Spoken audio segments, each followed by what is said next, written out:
Hey, people of YouTube and the one person that might be watching this. Uh, it's me, your DM, joined by Cherry, Hello. the the confused lizard. Yes, that's me. I just.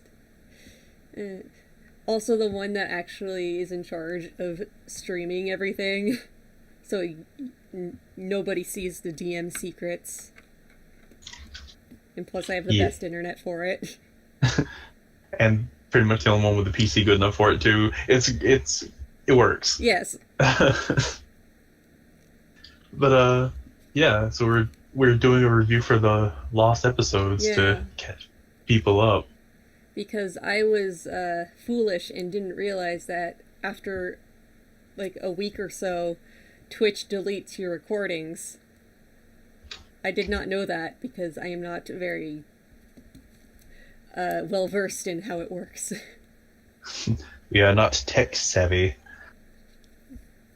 I mean, Um, yeah. like, come on, like, we're not. Uh, so yeah, I guess we'll just dive on into it. Yeah, so let's introduce the characters first, I guess, that we started with. Uh, Basically, we started out with just four characters. And that would have been Donnie Kirk, the Human Ranger, Yep, Randor Frostbeard, the Dwarfen Paladin, Silkrid Fosco, Charity, yep. the Kobold Artificer. yeah, the Kobold Artificer, and Meryl, whose last name I don't know, uh, the Lupine Warlock. And we started out on a ship that was chartered because the party was because the party was summoned by the High Singer, basically the queen of the nation of Mililse. No, it's the city of Mililse, the nation of Sinskatan, for some mysterious reason. So they all chartered a ship and never met the captain until the very end of the sailing adventure. Yeah, we were doing our own thing. We are just like, hey, let's shoot the shit pretty much. Basically, like I think Donnie climbed up to the crow's nest, or was that That was Randor? Randor. Somebody climbed up to the crow's nest. Uh, there was a very large tattooed human standing at the helm, but not manning the wheel. Yeah. Uh, Uh, and at some point, fog gathered around the ship and lifted it off as the captain came onto the deck, lifted it off of the seabed and was basically flying. and as Sokri, immediately took that as an opportunity to attempt to uh, get some of that fog in a bottle because science, magic And you nearly science. died. I almost died. I think I had asked Donnie to grab onto my legs so I wouldn't fall off, but he failed his strength roll, and I was falling. And Randor tried to help, but then that didn't work, and then the captain had to save me. Yeah, it was pretty great. But the ship seemed to fly over the nation of Sinskatan, right up to and above the capital city of Mililse, the city of music, where the party was promptly told to jump. And Sokri, I think, without question, I jumped. was like, okay, this is right. But the rest of the party members, understandably, did not want to jump off of a ship that was hundreds of feet in the air. Ironic Oh. how it was the kobold that jumped first Mhm. because Hey, when you're always afraid, you start to learn to deal with yeah, it. that self preservation doesn't really kick in anymore. But yeah, she jumped off, and the rest of the party landed just outside the gates of Mililse and had to interact with the guards, and then head in. And upon heading in, they saw what weird things, like cars buzzing around, uh, very primitive, like Model T esque cars buzzing around. And they saw a graffiti of a raised fist with smoke coming out of each side of it, plastered all over the city, everywhere they went. Yeah, and what language was it written in? Because we figured that out. Was it Elven? Uh, Or no, no, no. It was the Celestial. It was Celestial, wasn't it? I believe so, yeah. Because like only one person could read it. Yeah, that was Meryl. Yeah, it was written in Celestial. And then Randor decided to mimic the fist, and everybody looked at Yeah, him, and I had to explain he's dumb. He doesn't understand. and let's see. And I think you guys actually didn't go to the bar the Yeah, first day. I think you guys went straight to the high singer, Visera. yeah, because we were like we want to know why we're here, and we also Oh, but I was gonna bring up the tree, yeah, the singing the singing trees. tree. Uh, yeah, the I can't remember if the bark was a certain color or not, but I know that the leaves were blue. Yeah, the bark was bright white, and the leaves were blue that faded Right, into purple. right, and I gathered some samples. Hmm. And the leaves each sing individual notes that make the whole city sing. But something I forgot actually. On the ship, you guys interacted with a wyvern and a Pegasus rider, Oh yeah, that's right. which I don't think you ever learned their names there. Like I don't think they introduced themselves on the ship. Yeah, we just kind of took their word that they were supposed to, that they were involved with what we were involved in. No, actually, you learned the name of one thing there, and that was the wyvern. Yeah, we didn't care about the people. Tell me what the wyvern's name is. Because the wyvern was different from a normal like draconic drake wyvern. Mm, It looked more like a serpent with wings and legs. Like right. it was very different and very unique. Very And noodly. yeah, he was a noodly boy. But the writer told you that Generog was the last of his kind, the last snake wyvern. Right. So you do know the wyvern's name is Generog. Yep. And And let's the writer seemed to be a human with dark skin and blonde hair. right. The and the Pegasus rider seemed to be a very young woman Yep. of possibly half elven descent. And I don't think you ever learned her Pegasus's name. No, we didn't care. We're like, Pigs. oh, a flying horse. Psh, whatever.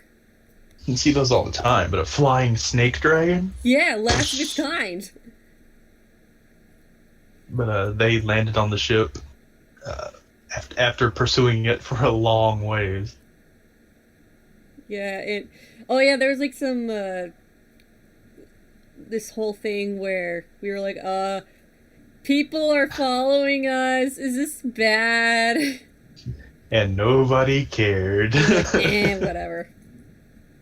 And the captain of the ship, before I forget to describe him, he calls himself Squall, Mm-hmm. and he was a water genasi, which you could pretty easily tell. Yeah. He had sort of tealed skin, his hair was slicked back and just dripping down his back. He wore high, what's the word? Okay, whatever. Like high sailor's boots. He wore like a thick jacket with a gold trim. Fancy boy. Uh, yeah, he looked well to do, but his clothes were somewhat torn and you're just worn out from sea travel. Yeah. And so then you guys arrived and jumped off the ship. Then you went to see Visera. Good old Visera. Good old high singer Visera Callis. And as you approach closer and closer to the singing tree, the singing tree, the palace, Mm-hmm. uh, the music got louder. It got faster. The graffiti was thicker. Just in general, everything got more as you approached. Right. And once you entered, you saw a very. Let me open my character descriptions here so I can give an accurate description. I'll You, throw a picture up later. yeah, I have the fan art that Amanda drew if you want that. Yeah. But she's a high elf with pale, almost blue skin. Her she has this woman sitting on the throne has black hair that sort of goes down and you don't know where it ends, or you didn't know where it ends. Her eyes are odd. They're very, very bright, like a piercing blue. Uh, she has sort of like sharp features. See, my voice is being weird there. Yeah, you're fine. Yeah, I just saw my connection dip, so I was gonna do that so I didn't break up too much. Okay. Let's see.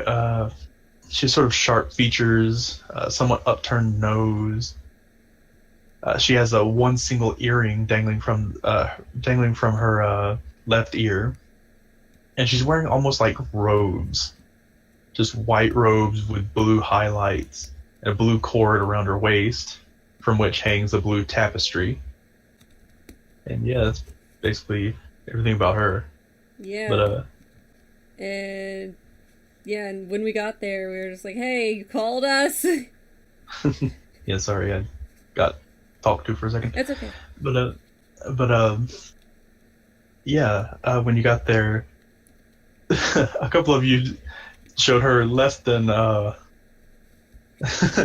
less than respect, but it was passable. And I think I kneeled.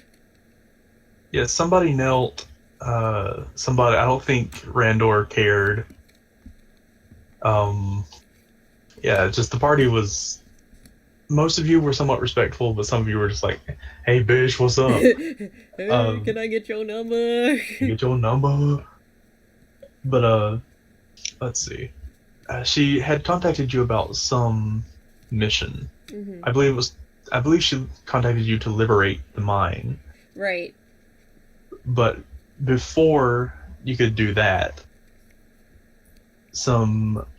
you were led to the armories under the behest of Lady Visera, Mm-hmm. and you were escorted by one single guard down the cryptic hallways of the palace, down a secret corridor.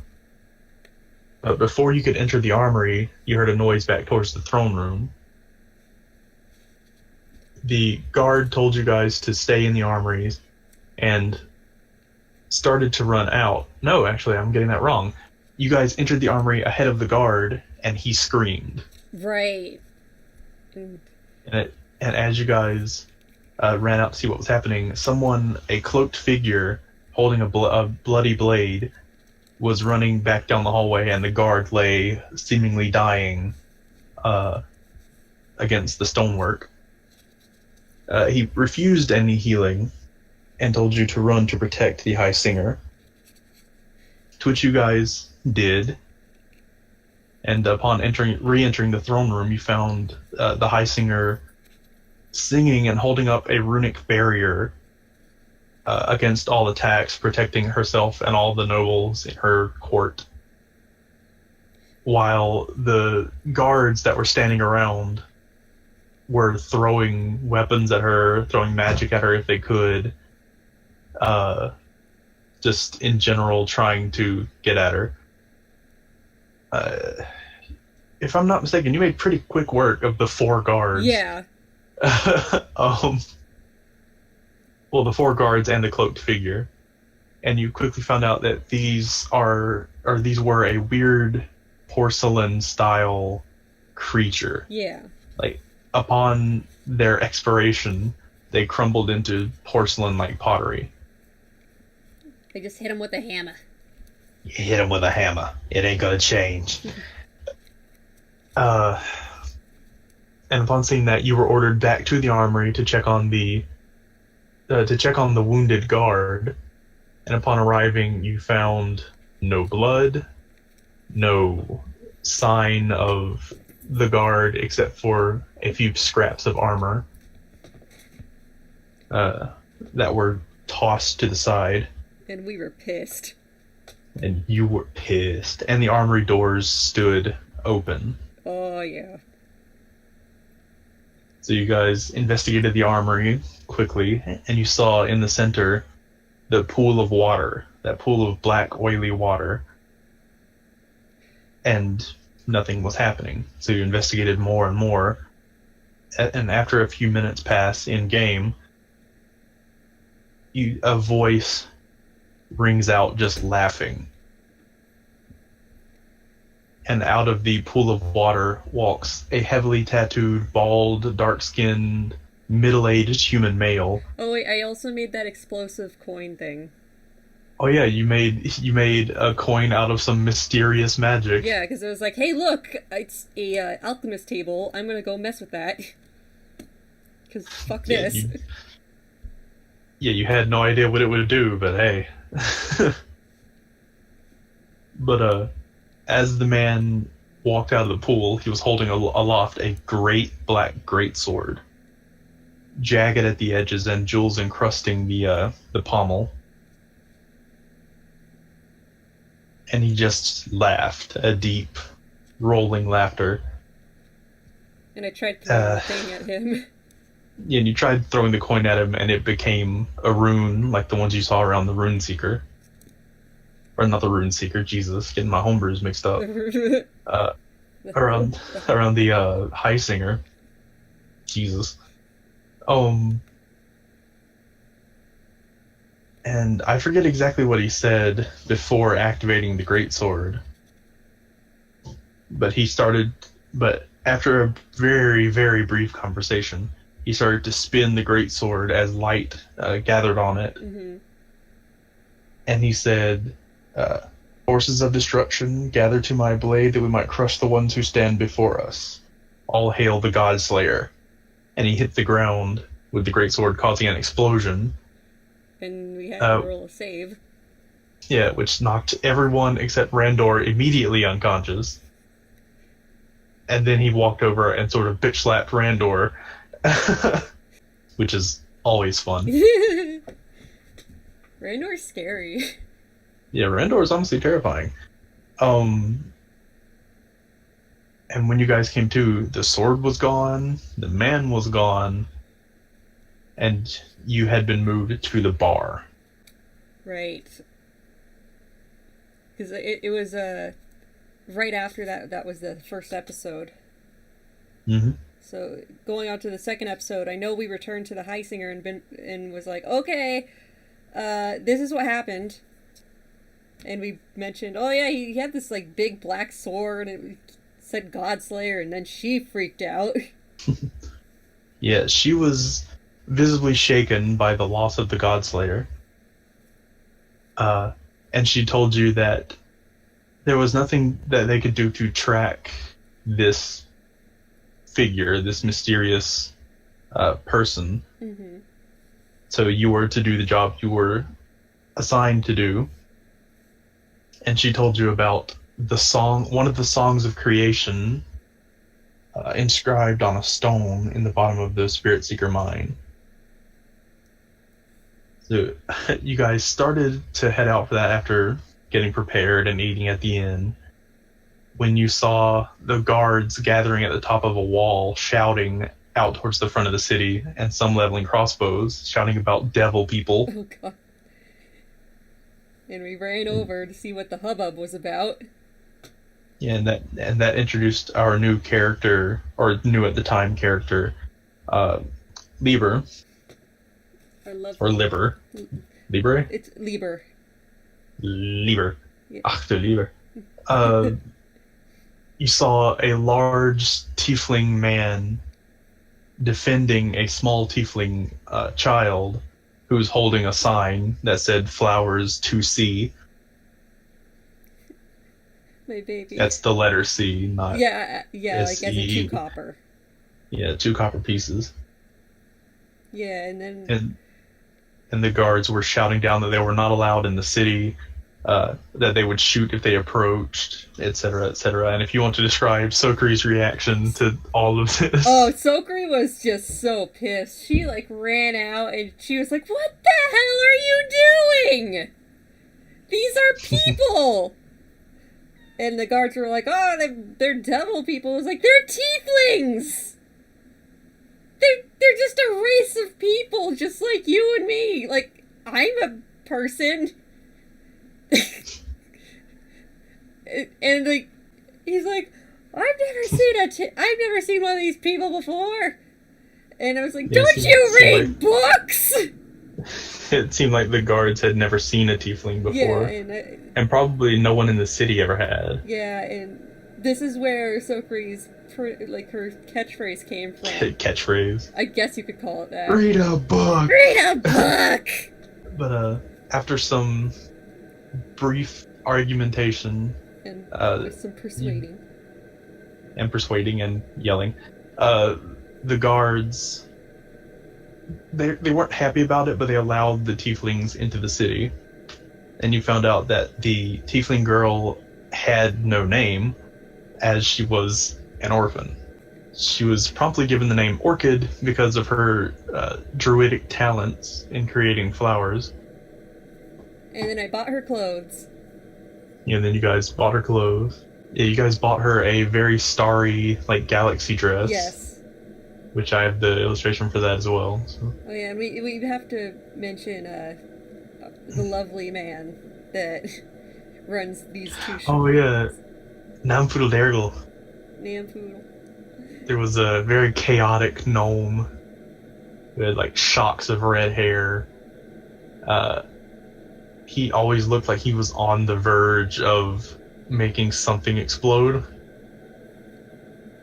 I remember, like, I went into the magic shop or the alchemy shop, and there was an explosion, and I kind of had a brief exchange with him, and be like, "Hey, what can I get you for this?" And I think I gave him the it was the fog.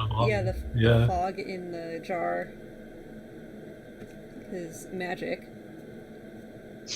And yeah, and he gave you like a discount on magic supplies or something. Yeah. And he had like extremely gaudy clothes too.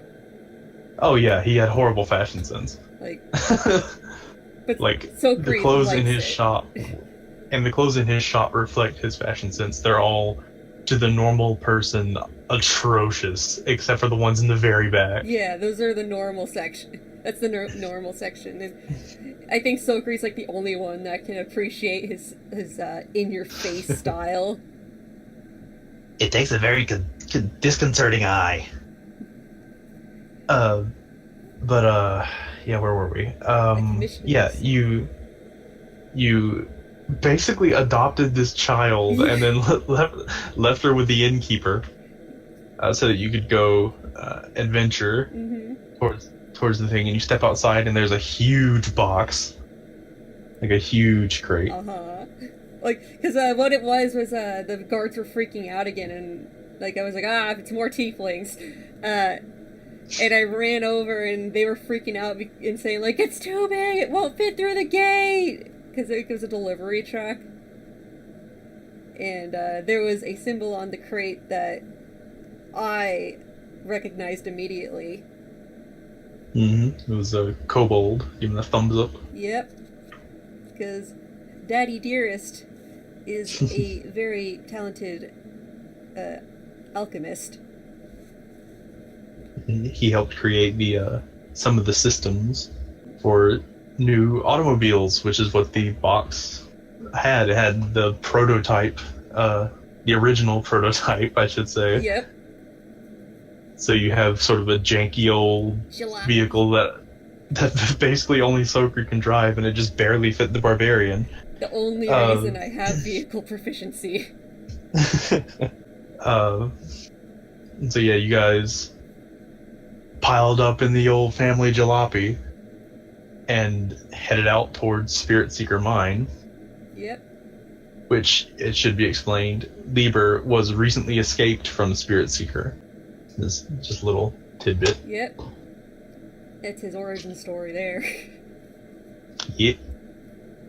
But you guys drove there, and upon getting there, there was no guards posted outside. There was no activity. Nothing. And that was immediately suspicious. Mm-hmm. And as you stepped inside, you saw more of those false guards. They looked exactly identical. Right. And you saw a few people in cages, specifically one half elf, one half orc, and one tiefling. Or no, or was it tiefling or dragonborn? It was I believe it was Dragonborn. tiefling. Oh, And there was a dragonborn. dwarf there too. I think he was dead. Yeah. Oh yeah, and a dwarf, but he was dead. Yeah. But upon walking in, they did not attack you. They watched you, but they did not attack you. And Sokri That's me. snuck over to the half orc, and after a brief conversation, after he was screaming and kicking at the door trying to open it, she gave him a hand axe. It's like, just in case. Like, I mean, A just in case hand axe. yeah. The emergency hand axe. I know I gave a prisoner a shiv, but it's just in case. Yeah.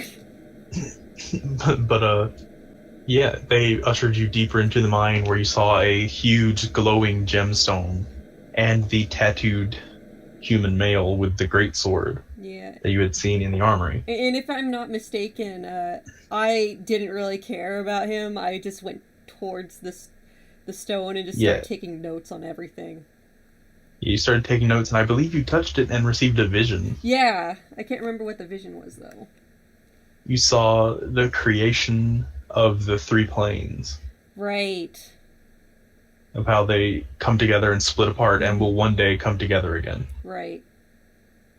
And I'm pretty sure I was like, hey, what does this mean? And he was just, like, translating stuff for me. Yeah, basically. Like, he was actually friendly. Yeah, like... And she was like, I like this guy, he's cool. And Randor wanted to try and get the Godslayer. He wanted to try and hit Godslayer, and the moment he touched it, it ate some of his essence. Yep. As it does, because it's meant to kill gods. Yep. But he introduced himself as Belfast Hornigold, and he told you a brief story. I don't think he told you that much. I think he did tell you that the High Singer was keeping slaves. Mm-hmm. He told you that all he wanted was her deposed. And I believe he told you he was part of a bigger organization. Right, and that led us to want to go see the High Singer and get her side of the story. You know that, 'cause that was a whole thing.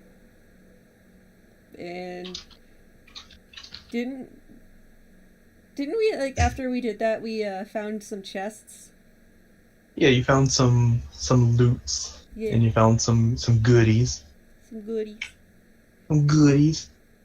And I don't remember exactly what was in them, though, because I don't think that's where the magic items were gotten. I think you just found, like, some money. basic stuff. Yeah, like money and some weapons and stuff. Yeah. But yeah, upon going to leave, he said, if you want to fight so bad, fight my minions. Oh yeah, because Randall wanted to fight. Yup. And I was, and yeah, and then we left, and then shit happened. Yeah, you guys walked out and found the half orc had been killed for having a weapon. And then you fought the porcelain clones. Smashed them. Yeah, you smashed them all. Yeah, and we got to see Lieber, like, go. We got to find out his whole deal because it's a barbarian that uses a custom pickaxe. You just used a pickaxe. A giant fucking pickaxe. But For his yeah, giant body. and I think actually you liberated a couple of people as well. Yeah, but they didn't want to, like, after we, like, killed the guards, oh hello cat, they didn't want anything to do with us because I had inadvertently gotten one of the other slaves killed. Hmm. So they were like, "Fuck, we don't trust these guys." Yeah, and upon they fled, and upon the party leaving, they found their car raided of all snack-based uh, things. Yeah, there was like a basket of like pastries and stuff in the trunk that Sokri's dad put in there for her, and she was really upset about that. Yeah, she didn't check the trunk. Yeah, like I was like she was so excited to have like a car, she didn't even think of it. Yep. And Yeah, there was a long drive back, and on the way back, you saw them in the woods. yeah, and I didn't go after them because I'm like they were probably hungry anyways. They've been through some shit. Yeah, you guys get back to the city, quickly check up on Orchid, who is just happily going around passing out flowers to people, Yeah, being doing- adorable. doing their things. And I think we And- rested. And yeah, that was the end of that episode, I think. Yeah, So on to episode 3, lost episode 3. yeah. And it should be of note, Randor always slept outside. Oh yeah, because he's claustrophobic. He's He's not. claustrophobic. He does not like enclosed spaces at all. So yeah, he sleeps in a tent out back of the inn. So, But the next episode, you guys woke up and prepared to talk to the High Singer. mhm. And after a brief conversation of her claiming she owned no slaves, you found out her true colors with the statement, "They have to be people to be slaves." Yeah, Turned the party around real quick. yeah. We're like, oh fuck, she's racist. And then I think I openly just said, okay, so you're a racist. Yes, you did. Yeah, and then she was pissed about that, and I learned to shut my mouth. I think I was smart enough not to say anything further. Yeah, you didn't insult her further to her face. Yeah. Away from, like, when she wasn't there, like, I was, like, calling her a fucking bitch, I think. I don't know, I was saying shit about her. If you want to talk shit on somebody and not get in trouble, don't say it to their face. That's plain and simple. Especially not if they're a queen. Yeah. Oh, and we didn't mention that the Pegasus Rider, that's her daughter. The Pegasus Rider turned out to be Princess Tana. Yeah, and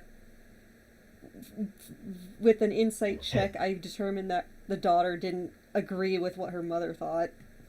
Yeah, not at all. And it seems like the Wyvern Rider is her personal bodyguard. Yeah. Ship it. Hey, if she wasn't 15. I know, seriously, I forgot about that. Yeah. But, yeah, let's see. And you guys went back to the inn. Well, most of you did. I think, I went off to do stuff, I think. yeah, you went off to get supplies. No, you went back to the inn because you met, the woman who worked with your father. Right. And The woman in the blue cloak Oh, with no. a mask. I remember we didn't stop before. This is still on the last on episode 3 because we ended it on a cliffhanger. Cause, Oh, did we? yeah, because remember she gave me that that. Oh yeah, pouch? she gave you the poof bag. Yeah. Yeah. So. Yeah, like I chatted with her for like 2 seconds, and then she gave me some stuff, and I was like, "Hey, I'm gonna go see Namfoodle to see if we can figure out what this is," because she's not telling me. And I opened it up, and I think I dropped it, or something. Yeah. And And it went poof. Yeah. It was a bright flash. and you made me roll a con save. I made you roll 4 saves. Yeah, you did. Constitution, Charisma, Wisdom, and Intelligence, and you passed 3 of them. Yeah. You still don't know the effect of the last one. Yeah, it's a mystery. But you did save against losing your memory entirely. Oh, So- shit. Yeah, you wouldn't have remembered anything aside from your name. Oh, no. Who am I? Where am I from? Like you would have lost all your class stuff. Oh, no. You wouldn't remember your dad. You wouldn't remember the party. Nothing. Oh, no. That would have been bad. Yeah, Good thing I passed that. good thing you did. But, yeah, like, And she quickly sped off. The moment you walked away, she was gone. yeah. She didn't stick around. And we Let's noticed see. that I don't know if this was it, but Orchid was gone. Yes, Orchid was gone. Like she wasn't playing. And you saw another dwarf Oh yeah, who was heavy in the drinks. and Like, oh boy, was he in the and drinks. he just did not stop. He was okay. He kept on trucking. Yeah, he wasn't even drunk. Yeah, he's like, not even a buzz. Yeah, he was just pounding back alcohol and he wasn't drunk. Uh, and you saw him, I think he was actually at the time sitting with Belfast. Oh yeah, that's right. And they told you about the, shoot, what's it called? Oh wait, we forgot about one The of the most archive. important things. Hmm? The gay wizards. Oh yeah, you guys met upon approaching the High Singer for the third time before you learned her true colors. You saw a very lanky, huge boy, and what could only be described as a magical unit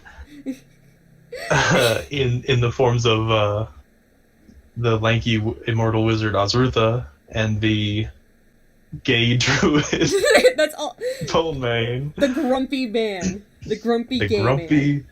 the grumpy gay. Let's see. Yeah, you guys, and you saw them sitting with Belfast, and they told you about the archives, Yeah, and which was some sort of prison beneath the great singing tree. yeah. 'Cause, wait, I think what happened is we searched for a bit. We found some clues, but uh, the trail went cold, and then we went back, and then we were. That's how we found out. Yeah. But it turns out that supposedly, allegedly, the High Singer was kidnapping kids or powerful people and indoctrinating them into her own private military. Brainwash, brainwash, brainwash. Brainwash. I mean, pretty much. And you met our now party member who was really supposed to just be a guest, but Yeah. hey, But we liked him so much. yeah, he was a cool dude. In the form of Isaac or Flint Fireforge, the dwarven monk, the dwarven punchy boy, Punchy boy.